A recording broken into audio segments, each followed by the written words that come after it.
Saat dulu saya melarang studi tour, semua orang demonstrasi ke saya di sini, Pak Kapolda. Kemudian alasannya apa? Akan membunuh pariwisata. Tetapi berdasarkan survei BPS kemarin terakhir, justru sekarang pariwisata Jawa Barat mengalami peningkatan lebih tinggi dalam 5 tahun terakhir. Jadi bukan uang orang Jawa Barat yang dibawa keluar, padahal pinjem bank emok, bank keliling, tapi orang luar Jawa Barat bawa uang ke sini. Jadi nanti kalau di gedung sate bakar kemenyan, bukan saya ngundang jurig, justru saya ngusir jurig. Jurig apa? Virus, bakteri jahat suruh pergi. Yang datang adalah bakteri yang baik. Pertama adalah ada gamelan yang tidak pernah berhenti. Yang kedua ada desain arsitektur yang seragam, punya karakter Bali.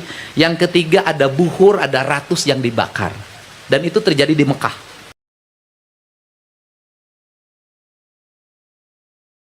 Baik Bapak Ibu hadirin tamu undangan yang kami hormati, selanjutnya sambutan selamat datang dari sosok kebanggaan Jawa Barat, Gubernur Jawa Barat Kang Deddy Mulyadi. Kami silakan Bapak.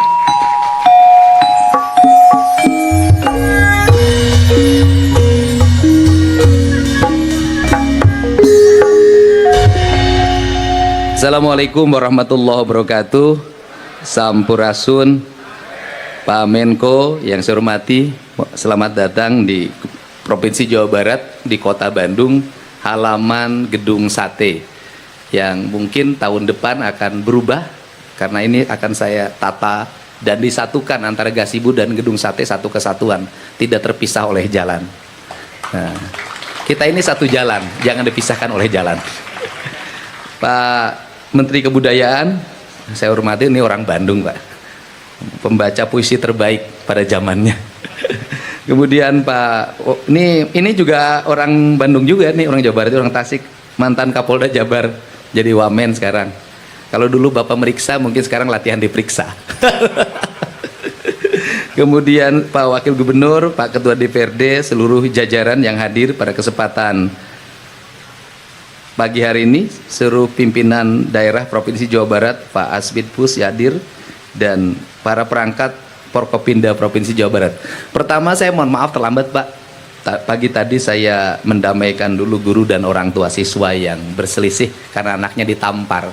Hari ini saya membuat surat edaran pada para guru, kalau anaknya nakal itu cukup diberi hukuman yang mendidik, bersihin halaman, toilet, kemudian ngecat tembok, bersihin kaca, ngurus sampah. Tidak boleh hukuman fisik karena seringkali beresiko, aspek hukumnya memang diatur undang-undangnya. Kemudian yang kedua, di Jawa Barat itu sebenarnya sudah ada 200 pengacara yang mendampingi guru SMA dan SMK. Kebetulan yang berselisihnya SMP, kewenangannya Bupati. Kemudian yang ketiga, sudah ada surat pernyataan dari seluruh orang tua siswa, manakala anaknya tidak mau mengikuti pendidikan kedisiplinan di sekolah, tidak mau menerima sanksi di sekolah, maka anaknya dikembalikan ke orang tua siswanya. Ini cara kami untuk merubah cara berpikir. Yang kedua, kami sampaikan juga di tengah-tengah kita menghadapi menurunnya daya dukung fiskal pemerintah Provinsi Jawa Barat yang kita kehilangan 2,5 triliun, pemerintah Provinsi Jawa Barat pada tahun ini juga itu memberikan asuransi ketenaga kerjaan pada 1 juta orang tenaga informal. 1 juta orang mulai tahun ini, mulai bulan ini kita boleh setor 1 juta orang, dengan tujuan aja adalah mereka yang bekerja pada sektor informal, sopir, kemudian tenaga kebersihan, tukang macul, nelayan, petani, kuli panggul, kemudian juga kuli ngaduk, kuli nembok, pemulung, asisten rumah tangga, kemudian seniman, dan semuanya itu mendapat pelindungan dari asuransi pemerintah Provinsi Jawa Barat. Ini adalah tekad kami, dan untuk apa? Bahwa saya selalu menyampaikan pesan, kalau membangun dengan banyak uang itu biasa. Tapi kalau kita survive membangun dengan sedikit uang, itu namanya luar biasa. Dan hari ini kami sampaikan ke Bapak, kita mulai November WFH Pak. Jadi pegawai itu yang masuk kantor hanya yang memberikan layanan. Yang tidak memberikan layanan langsung bekerja di rumah. Dia menggunakan sistem digital. Dan kemudian kami membagi struktur tunjangan menjadi dua. Satu yang WFH nanti beda yang dengan yang layanan. Kemudian beda yang pekerja lapangan, mereka akan jauh lebih tinggi, yang WFH lebih rendah. Ini adalah bagian dari efisiensi pengelolaan keuangan pemerintah Provinsi Jawa Barat, di mana kami memangkas hampir 75% dana rutin pemerintah provinsi. Dan kami arahkan untuk membangun infrastruktur. Jalan harus selesai pada 2 tahun, karena jalannya naik loncat Pak, dari 400 menjadi 4 triliun. Kemudian irigasi naik loncat, biasanya hanya 0, sekarang 500. Jaringan listrik loncat, biasanya 0, sekarang hampir 500 miliar per tahun. Pemasangan PJU dulu paling hanya 20, kini menyentuh angka 1 triliun. Sekolah-sekolah dulu rehab segala macam 0, sekarang hampir mencapai 1 triliun. Kami ingin ngebut dalam waktu 2027 seluruh infrastruktur dasar Provinsi Jawa Barat sudah selesai. 2028 kami udah ngomong kemarin dengan Direktur Utama PT KAI, kami ingin menyambungkan kereta yang agak sedikit lebih kenceng, ya, Agro Parahyangan dari Jakarta ke Bandung, pengen waktu tempuhnya 1,5 jam sampai 1 jam. Dan nanti terkoneksi sampai Banjar, sampai Pangandaran. Nanti juga ada kereta yang mengangkut hasil panen dari Tasik sampai Jakarta. Nanti ada gerbong khusus di mana bawa kambing boleh naik kereta dengan gerbong khusus, tidak bareng dengan yang lain. Kemudian ngangkut padi nanti dari Cirebon, kami ingin melalui stasiun-stasiun, dan saya sudah memberi 3 nama di situ. Kereta yang ngangkut hasil pertanian namanya Tani Mukti. Kemudian yang nanti kereta yang disebut kereta yang menghubungkan dari Jakarta sampai Banjar yang waktunya lebih cepat, itu namanya Kilat Pajajaran.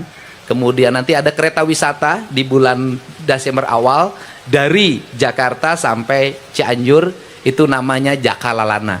Karena Jaka itu laki-laki kerjanya keliling. Lalana. Kalau Mas Menteri Menko namanya Joko Lelono. Nah, kalau orang Betawi Jeke Lelene.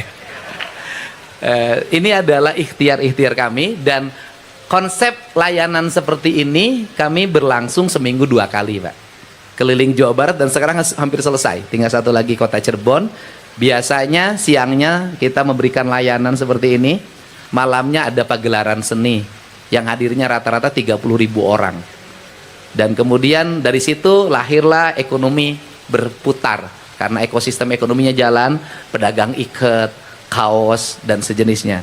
Dan yang menarik Pak, di Jawa Barat kaos gubernur tuh dibeli Pak laku 50.000 harganya. Jadi tidak banyak, ada kantornya itu, biar konternya dan rame. Saya punya tempat Pak, di tempat tinggal saya di Subang, namanya Lembur Pakuan. Tingkat kunjungannya dalam setiap minggu mencapai 30.000 orang Pak. Itu ada pagelaran seni segala macam di situ, UMKM hidup. Penghasilan tukang satenya Sabtu Minggu itu 100 juta. Dan ini siklus, dan saya sudah minta kepada para kepala daerah untuk membuat satu-satu desa saja tiap daerah yang ditata, membuat siklus ekonomi dan berjalan. Dan ini adalah harapan kita, karena Jawa Barat itu daerah yang memiliki 2 kualitas. Kalau datang ke Jabar itu 2 yang akan dirasakan, ngeunah dahar tibrah hees. Itu. Jadi orang Sunda itu prinsipnya ngeunah dahar tibrah hees. Makanya Jawa Barat itu, ke Jawa Barat cari apa? Cari makanan dan cari tempat penginapan yang bisa membuat tidur nyenyak. Kedepannya saya sudah meminta kepada Bupati Wali Kota, karena hotel itu bukan kewenangan kita, kewenangan Bupati Wali Kota. Coba kita belajarlah dari Bali. Hotel-hotel itu berpakaian baju khas daerahnya masing-masing. Kemudian seniman-seniman tuh di hotel, tukang gambang itu kan gambang Bali itu bagus. Itu kan gambang itu menjadi hal yang wajib di hotel-hotel bintang. Kaca pisuling menjadi hal yang wajib. Ini siklus ini akan membangun sistem pariwisata, karena kebudayaan itu nih Pak Profesor Fadlizon, mohon maaf kalau saya berlebihan, itu menurut saya ada 4 hal. Yang pertama, orang Sunda mah gini, nukadeule, nukarenge, nukarasa, nukarampak. Apa itu artinya? Seni itu akan melahirkan enak didengar, indah dilihat, kemudian nyaman dirasa, dan kemudian juga membuat kita bahagia. Rumusnya cuma satu, saya belajar betul tuh. Kenapa orang ingat ke Bali terus? Karena apa? Karena di Bali itu ada 3 hal yang terjadi. Pertama adalah ada gamelan yang tidak pernah berhenti. Yang kedua ada desain arsitektur yang seragam, punya karakter Bali. Yang ketiga ada buhur, ada ratus yang dibakar. Dan itu terjadi di Mekah. Ya kalau orang pergi ke Mekah, buhurnya itu sama. Cuman bedanya orang Sunda bakar kemenyan itu dianggap haram. Orang Mekah tiap hari bakar kemenyan di depan tokonya, yang disebut dengan buhur. Ini adalah strategi peradaban yang harus kita selesaikan. Nggak boleh lagi begitu. Jadi nanti kalau di gedung sate bakar kemenyan, bukan saya ngundang jurig, justru saya ngusir jurig. Jurig apa? Virus, bakteri jahat suruh pergi. Yang datang adalah bakteri yang baik. Gitu. Nah ini yang harus dilakukan. Dan kemudian kemenyannya harus kemenyan pilihan. Kemenyan yang terbaik itu ada di Sumatera Utara, dari pohonnya langsung, warnanya putih. Makanya kata orang Sunda, kalau hidup bahagia itu begini kalimatnya, asa karagragan menyan bodas. Itu kalimatnya, artinya menyan terbaik itu bodas. Orang Arab tuh pakai buhur, itu juga sama.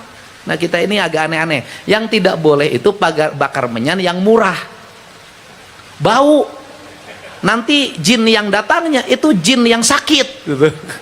Nah ini penting Pak, ini penting karena bagaimanapun kita harus punya cara untuk bangun tren. Sehingga hari ini Pemda Jabar mulai menetapkan desain-desain arsitek.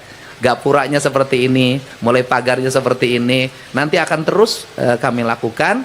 Dan perlu disampaikan, saat dulu saya melarang studi tour, semua orang demonstrasi ke saya di sini, Pak Kapolda. Kemudian alasannya apa? Akan membunuh pariwisata. Tetapi berdasarkan survei BPS kemarin terakhir, justru sekarang pariwisata Jawa Barat mengalami peningkatan lebih tinggi dalam 5 tahun terakhir. Jadi bukan orang Jawa Barat yang dibawa keluar, padahal pinjem bank emok, bank keliling, tapi orang luar Jawa Barat bawa uang ke sini. Saya ketemu di jalan barusan orang Lampung lagi di minimarket. Itu dari mana? Lampung. Setiap hari orang datang ke sini dan ini harus terus dijaga. Dijaga bagaimana kita menata lingkungan, kebersihan, dan saya minta Pak Sekda, gak ada masalah. Para pegawai pun menurut saya harus mulai memakai baju-baju yang memiliki implikasi ke pariwisataan. Kalau hanya pakai baju yang sekarang tidak akan menarik. Tapi kalau para pegawai Pemda pakai kebaya, laki-lakinya pakai baju yang punya implikasi ke pariwisataan, pasti akan minat. Kalau gedung-gedungnya ditata memiliki implikasi kebudayaan, pasti orang datang. Kan jadi pusat wisata tidak usah ke hotel saja. Gedung kantor, sekolah itu akan menjadi pusat kepariwisataan. Terakhir saya pesan pada seniman, beda antara baju Cina, baju Betawi dengan baju kayak khas Sunda, itu beda. Jadi penari Jaipongan tadi saya lihat itu rame banget. Nih Pak Ketua, yang Sunda itu nggak rame. Jadi satu aja, satu clear. Ini tadi ditumpuk-tumpuk, nanti orang bingung. Ya teh penari Sunda atau penari Betawi? Walaupun Betawi adalah Jawa Barat, Sunda juga sebenarnya. Tetapi ada khas, gitu ya. Jadi coba orang Sunda ulah kababawa. Udah kita punya khasnya masing-masing. Ini Betawi. Jadi kita bisa membedakan. Ini penari Betawi. Ini penari Jaipongan. Ini tari dari Cirebonan. Jadi semuanya punya identity. Identity itu akan membangun karakter. Karakter itu akan melahirkan nilai. Yang nilai itu akan melahirkan market atau pasar. Jadi saya tinggal kuat bingung nah penari Jaipongan kuat numpuk i bajuna. Ini Pak, jadi ada lamban. Dan sekarang Pemda Jawa Barat mengidentifikasi khas Jawa Barat, yaitu satu mahkota binokasi, yang kedua adalah mega mendung. Dan sebentar lagi Jawa Barat tidak akan mega mendung, yang ada adalah langit yang terang, tidak mendung lagi. Terima kasih. Wallahu muwaffiq ila aqwamit thoriq. Assalamualaikum warahmatullahi wabarakatuh. Sampurasun. Waalaikumsalam warahmatullahi wabarakatuh. Hatur nuhun Kang Gubernur.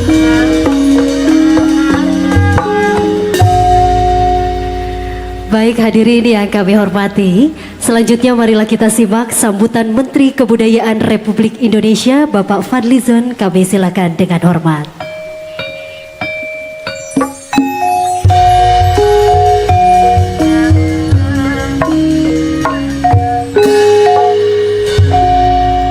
Assalamualaikum warahmatullahi wabarakatuh. Selamat pagi, salam sejahtera bagi kita semua. Om Swastiastu, Namo Buddhaya, salam kebajikan, Rahayu, Sampurasun.